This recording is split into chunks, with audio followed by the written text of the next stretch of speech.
পৃথিবীতে মায়ের ভালোবাসার কোনো তুলনা নেই, আর তার জ্বলন্ত উদাহরণ পাওয়া যায় প্রকৃতির বুকে এক অসাধারণ পাখির মাধ্যমে। পাখিটির নাম পেলিকান।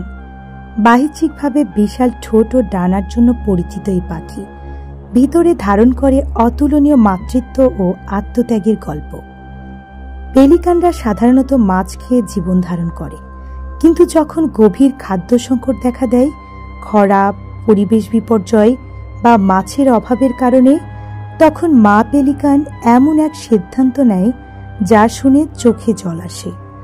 গবেষণা ও পর্যবেক্ষণে দেখা গেছে, চরম খাদ্য সংকটে মা পেলিকান নিজের বুক ঠোঁট দিয়ে ছিঁড়ে ক্ষত সৃষ্টি করে।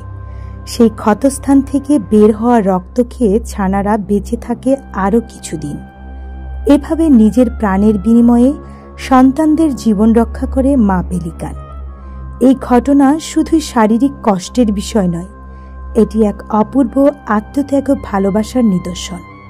প্রাণী জগতেও মাতৃত্ব যে কত গভীর ও ত্যাগের, তা চোখে আঙুল দিয়ে দেখায় এ দৃশ্য।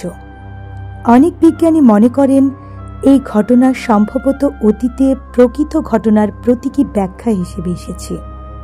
কিছু প্রজাতির পেলিকান সত্যি খাদ্য খুঁজে না পেলে গলার থলের ভেতরের অংশ কেটে ফেলে ছানাদের খাওয়ায়। তবে প্রাচীন সাহিত্য ও ধর্মীয় চিত্রশিল্পে পেলিকান তার বুক ছিঁড়ে রক্ত দিচ্ছে এমন দৃশ্যও পাওয়া যায়, যা আত্মত্যাগ ও পুনর্জন্মের প্রতীক হিসেবে ব্যবহৃত।